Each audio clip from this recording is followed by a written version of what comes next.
No gold is not in her. She's a dime. Welcome to another exciting edition of the $1 Million Peddlers. I'm Paper Guy. And I'm Mr. Magazine. And it's that time of week again. Yes. We celebrate our sales, or sale, as things have been going lately. So it's a lot of things out there.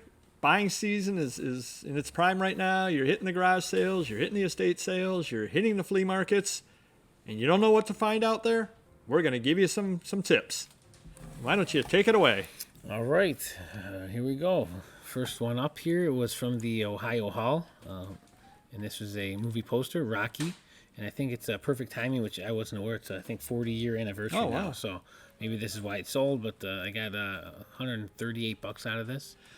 Now, what is Style B? Is that listed on there somewhere? Or? Yeah, there's different versions. I think in the bottom left or right corner, It's Okay. got all the numbers and all that jazz and codes, so you can reference it. So my lister did that, but yeah, I was happy. I didn't even know what it was worth. I think it was marked $100 on there. Okay. And maybe because it's the anniversary time, it went for more money. But And is that a folded or a rolled? that's folded. Folded. Okay. And how did we take the picture? We used the camera, or? Yeah, it was in a sleeve with a backer, Oh, okay. a big backer, so it made it easier.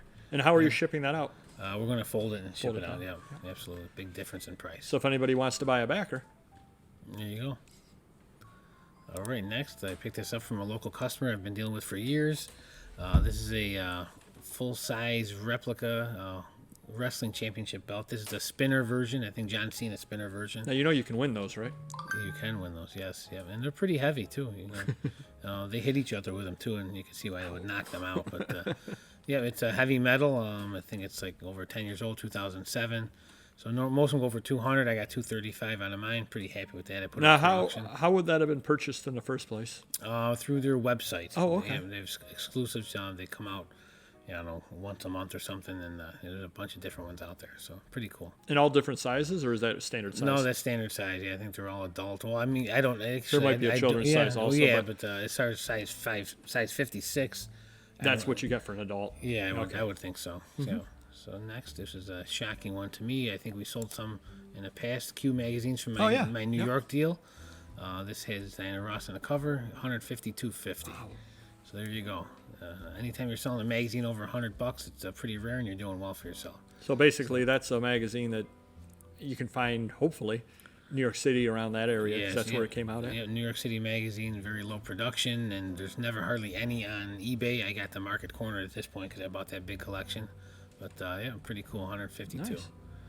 And let's see. All right, so during the COVID, I was someone emailed me through my website over in the United Kingdom, and they had the Now, what is your website again? MrMagazine.com, mr-magazine.com. And this gentleman noticed that I was selling face magazines on my website and on eBay, and he had a collection of almost a full run of almost 250 of them. We made a deal. He shipped them over from the UK. Wow, that and must have been a bit pricey. yeah, he paid it I made him the offer, and he accepted it with shipping included. He sent me a picture of the UPS guy picking them up, and it was pretty cool. But they average at least $50 a piece on them. We sold, I think, 5 out of this in the first week. So Probably would have been cheaper for him to take a flight over here and hand deliver them. more fun, and yeah, good luck getting through customs with all this stuff going on. But this Do you have one- anything to declare? Yes, 1,000 face magazines. Yeah, so this had Tupac, went for $50. I had some other ones that went up there. You could take a look on the eBay what sold, but pretty cool. All right, this is from Ohio Hall. I've actually had one of these before, believe it or not. And it's a Spooky Town collection, big pirate ship, big box, and it went for $100. Now, what is Spooky Town? It's just a line of Halloween, like ceramic figurines and so forth. Now, are they all different sizes? Do you know? Yeah. Well, from the boxes, I've had like different ones, but yeah, this is the And- biggest one I've seen. And do they all sell fairly well? Yes. Oh, Yeah, so basically, if you're out there at a sale, garage sale, something like that, and somebody's got the Spooky Town, you definitely need to pick them up. Absolutely, Or at least yeah. check them up for Sure. value and then pick them up. Yep. Yeah. All right. And Halloween's always very, very popular. Oh, definitely. Yeah. My kid loves Spirit Halloween. I think these were sold in Spirit Halloween when they first came out years ago. Yeah. All right. Lastly, we got a toy. This has been sitting for a while. It's a gigantic box, finally sold. G.I. Joe, 12-inch. Since 1944. Oh, Yeah, wait, there you don't go. use that pricing? I don't, but it would make sense, World War II. But howitzer cannon, We have a Hasbro G.I. Joe 12-inch doll from World War II. $40 it went for. So. Well, 1944, you knew World War II. Someone paid attention in history. See that? You weren't smoking in the That's boys' about all I room. know. I've got a few things over here. Now, this next thing I found in my garage when I went out there, and I don't know why I listed it, but I put it up for auction. I always put everything up at auction first, and I listed it at $20, and it got a couple of bids on it. Ended up going for $31, and all it is an envelope with a build-it-yourself like pattern in it.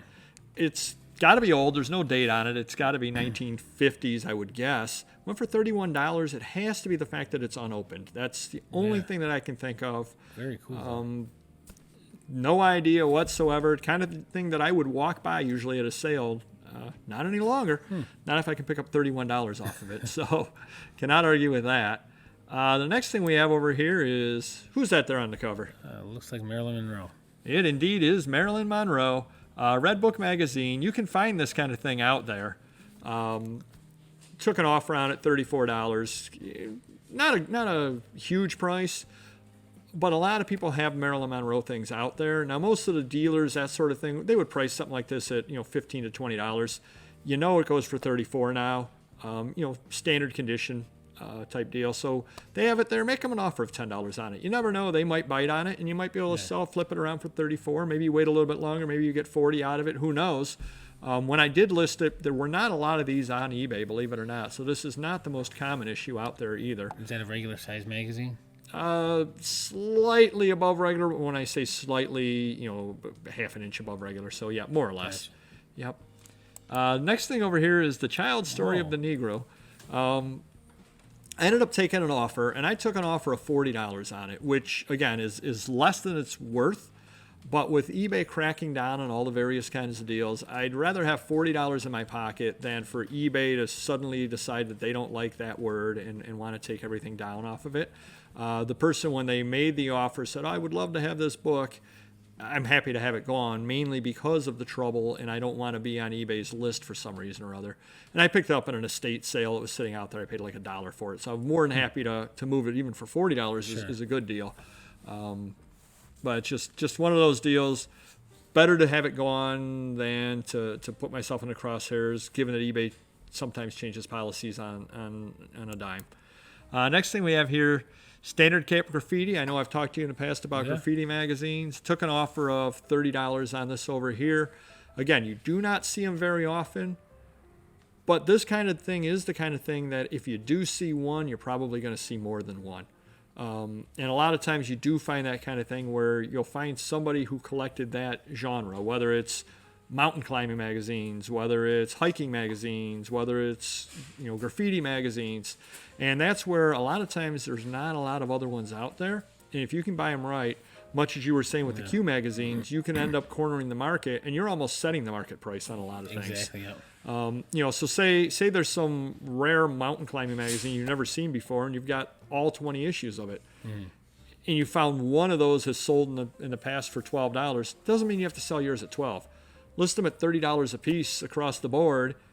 You've got all of them. Right. People that need them may complain, but in the end, if they need number 14, and you're the only person in the world that's got number 14 for sale, they'll buy it. Yeah. And then the last thing over here that we have this week, and this is really, really a neat item. Nice. Junior Natural History magazine. It's got Halloween. It's got a witch on the cover. It's got a monkey in a rocket. Basically, it came out around Sputnik. And it's like a 12-page magazine, 8-page magazine, something or other like that. But I saw this out at an antique event that I go to with my father. And I think they wanted $1 or $2 for it. And I saw it, and my eyes about popped out of my head on this. And, it's just one of those deals. Wow, you've got Halloween, you've got the space collectors, you've got just everything you possibly could ask. I did end up taking an offer, I think, of $50 on it, something like that. It's been sitting in the store since 2018. Glad to make the sale. But it's just a great thing. And that's a lot of times when you're out there. If you see something like this, and it's funny that I had a Halloween thing up, and you had a Halloween thing up as well, and we're not even close to Halloween, and that's the neat thing about it. just to let you know, we do not coordinate these. The first time that I'm showing something on the screen or the first time he's showing something on the screen is the first time the other person has seen it. We like to get the natural reaction out of it. And so I had no idea he had a Halloween thing up, and he had no idea I had a Halloween thing up. So I guess the moral of the story is start listing your Halloween stuff. Apparently Halloween stuff is starting to sell. And actually, you do want to start listing, when is Halloween? End of October? Yep. You probably want to start listing that beginning of September. You kind of, depending on what you're selling. If you're selling costumes, you may even want to go just a touch before it. You want to be the first people on there, especially if you've got something like a costume that other people are going to have as well. You want to be the first time people start thinking about Halloween, you've got your stuff up. Start listing the Christmas stuff probably before Halloween. Start listing the Christmas stuff middle of October. Mm-hmm. I know you've got all those toys you're going to list. That's probably Yep. going to be about when you start listing them. Sure. I've got an entire bin full of Christmas covers and Christmas themed items. I'll be getting all those listed in October because, again, by the time most people start thinking about Christmas, you want your stuff to already be on there. You don't want to just start listing it at that point. So hopefully you're hunting out there. You find some of these things. The things that I'm showing you, I found out in the wild, so they are out there. Good luck to you, and hopefully you make a lot of money and tell us about it. Thank you. Take care. Bye-bye.